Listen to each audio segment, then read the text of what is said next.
Data ta'lim stansiyasi ichki tartib intizom qoidalari. Assalomu alaykum. Data ta'lim stansiyasiga xush kelibsiz. Ushbu video orqali sizlarni stansiyamizning ichki tartib intizom qoidalari bilan tanishtirib o'tamiz. Administrativ masalalar. Birinchi dars kunida ta'lim stansiyasi bilan shartnoma imzolashingiz lozim.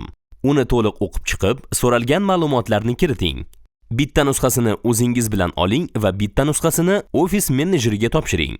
Agarda siz 18 yoshga to'lmagan bo'lsangiz, hujjat ota-onangiz tomonidan to'ldirilishi lozim. Ta'lim markazimizning menejerlari tomonidan berilgan hujjatdagi o'quv markaz texnik qoidalari bilan tanishib chiqib, o'z imzoyingizni qo'ying va texnik xavfsizlik qoidalariga rioya qiling. Bizning kurslarimizda o'qishni boshlagan kuningizdan boshlab, kompyuterlarda ishlash va o'qish uchun zaruriy texnikalardan foydalanish imkoniyatiga ega bo'lasiz. Qo'lingizga berilgan bloknotlar endi sizniki. Ketayotganingizda uni stansiya hududida qoldirmang. Bloknotlar to'liq kurs uchun bir marotaba beriladi. Darslar mobaynida kompyuterlarning texnik holatini o'zgartirmang. Kompyuterlarda o'yin o'ynamang. Taqiqlangan saytlarga kirmang. Markaz mulkini asrab-avaylang. Kompyuterning asosiy ekraniga hech narsani saqlab bo'lmaydi. O'zingizga kerak bo'lgan fayllarni kompyuterning D xotirasiga, o'z ismi sharifingizga papka ochib, o'sha joyda saqlab borishingiz so'raladi.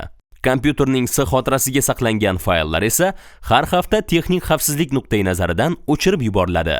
Internet tizimida yoki kompyuterda qandaydir nosozliklar bo'lsa, ta'lim markazimizning texnik xodimlarini ogohlantiring. Buning uchun Telegram orqali data texnik profiliga murojaat qiling.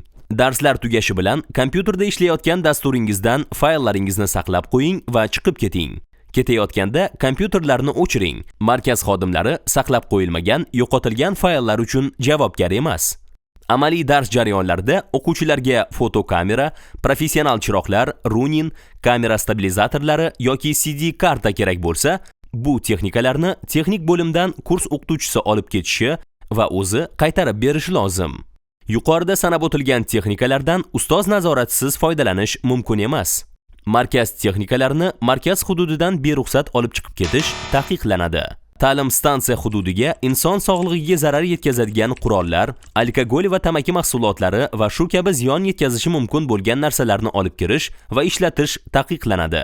Bino old tomonida markazga yaqin 50 metr radiusda o'quvchilar tomonidan sigaret chekish taqiqlanadi.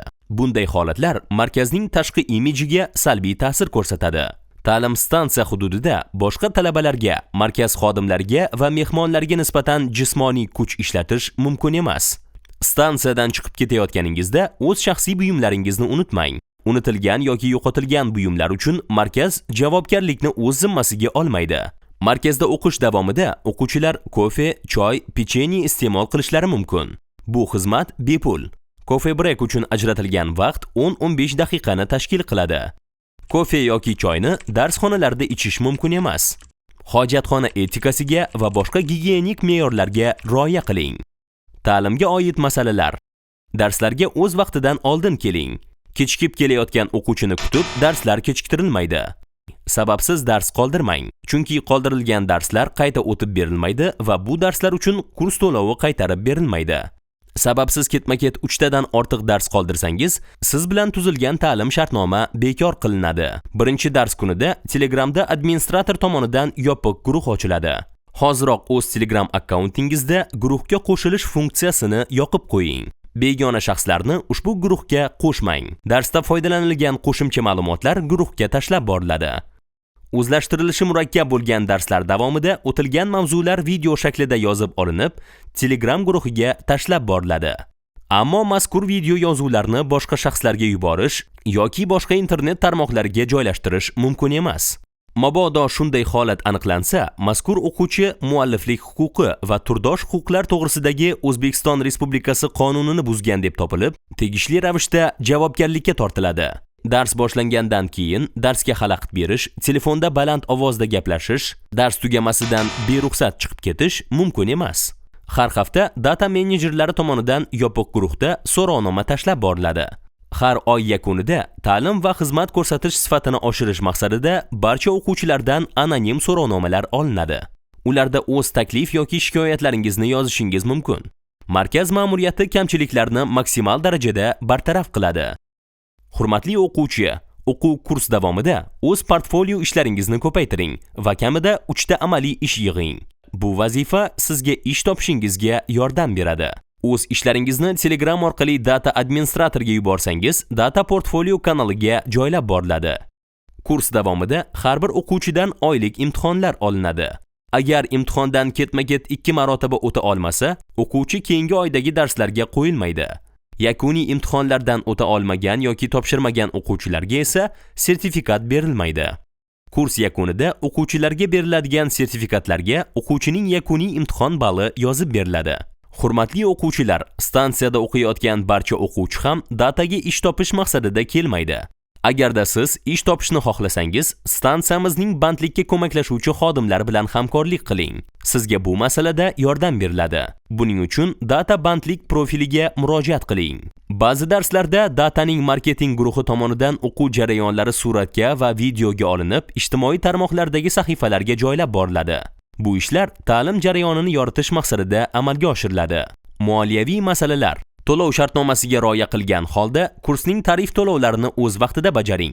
To'lov cheklarini esa saqlab boring. O'quvchi kursning oylik to'lovlarini birinchi dars yakunida kamida 50% ni to'lashi lozim. Qolgan 50% to'lovni 3-darsga qadar to'liq to'lashi lozim. 3-darsdan kechikib to'langan to'lov uchun 7% miqdorida jarima qo'llaniladi va bu jarima to'lov kechiktirilgan har 10 kunda qayta qo'llaniladi.